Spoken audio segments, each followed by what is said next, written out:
que as mães elas acessam quando elas engravidam a chavinha do que elas viveram com a própria mãe. Porque se você pensar, o teu óvulo estava dentro da tua mãe. Quando a tua mãe engravida de você, esse óvulo já estava lá. Então você já nasce. Nossa, eu fiquei sabendo isso agora. Faz pouco eu falei, nossa, que incrível, não sabia dessa informação. Mas assim, é que a gente não para pensar. Não para pra A gente pensar. não para pensar e a gente tem um treinamento hoje social de não pensar. Então, quando a mulher engravida, ela acaba acessando a mãe dela, né? E não é só nisso, ela também morre de medo de ser como a mãe. E aí onde muitas mulheres engordam. Por quê? Elas não sabem o que fazer com aquilo. Elas morrem de medo de ser como a mãe, porque condenam aquilo que a mãe fez com elas. E aí o medo e a condenação faz com que a pessoa se coloque numa prisão. E essa prisão vou repetir como a minha mamãe, porque se eu condenei, e aqui entra a lei da vida, se você condena, você repete. Agora, se você respeita, você consegue fazer diferente. Esse respeito seria aceitar? Tipo, essa é minha mãe e essa é a mãe que eu tive. Essa é a mãe que eu tive, com os problemas dela, sabe? Com aquilo que foi possível para ela ser. É a mãe real e não a mãe ideal.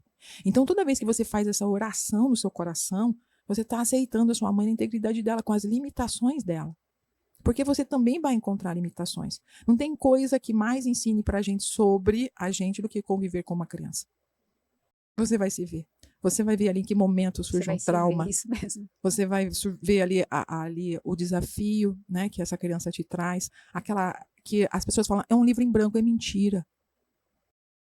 A criança, você fala? Não é um livro em branco. Ela já traz coisas da mistura desse pai e dessa mãe. Quer você queira, quer você não queira, também vem junto com o sistema. Que às vezes essa criança não tem nada a ver com o pai e com a mãe, mas ela tem a ver com o avô, com a tia, avó, com alguém lá do sistema. E às vezes aquele que a pessoa mais desgostava. É verdade. Entende? Então, é aceitar que essa criança, ela trouxe um ensinamento.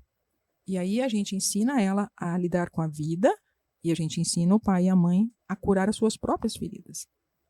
Então, se eu estou em paz com o meu pai, com a minha mãe, eu consigo desenvolver autoconfiança no meu filho, porque ele vai ter orgulho de onde ele veio. Agora, se eu for um filho da mãe, sua avó é uma megera, minha mãe é o quê?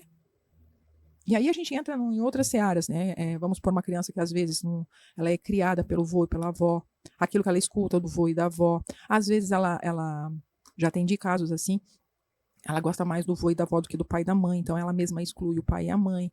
Às vezes ela acha que o pai e a mãe só gostam do trabalho, não gosta dela. Então são as interpretações que as pessoas vão fazendo da vida. Várias E disfunções. essas disfunções, essas dores desse passado vão reverberar onde? No relacionamento afetivo, vai reverberar ali nas amizades, né? Porque você vai exigir dos seus amigos ali uma atenção que normalmente você queria ter recebido do seu pai ou da sua mãe.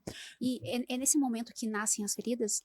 As feridas, normalmente, elas vêm desse momento, onde a gente sentiu uma tristeza grande. Isso na infância na ou infância? Na infância. Sempre na infância. As feridas são sempre na infância. Não são sempre na infância, mas a maior parte da infância. Vamos lá.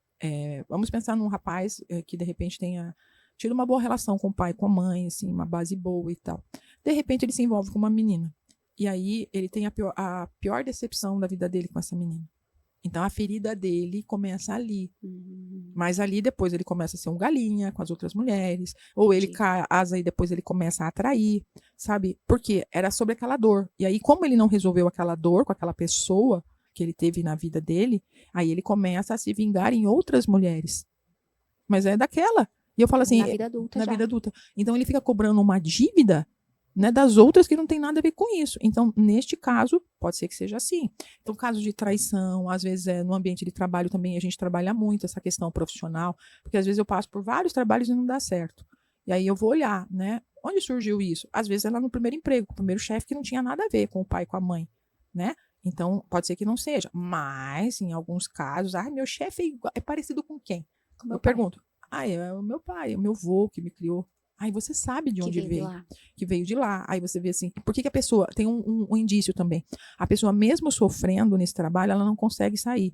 Mesmo sofrendo nesse relacionamento, ela não consegue sair. Então é porque, mesmo sendo ruim, aquilo era uma coisa assim que era natural, era comum para os meus olhos, sabe? Então era um ambiente que eu já conheço.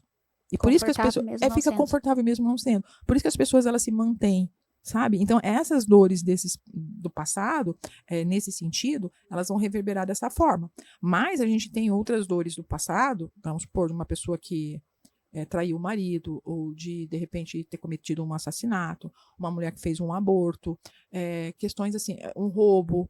Então, às vezes, a pessoa ela passa a se punir durante uma vida inteira, mesmo ela tendo moldado o caráter dela para uma outra coisa, ela tendo se arrependido, mas ela começa a agir como se ela não fosse merecedora de ter algo bom na vida dela, ou de se Pelo erro que ela relacionar fez. com uma pessoa que seja uma pessoa agradável, uma pessoa decente. Mas é pelo erro que ela cometeu.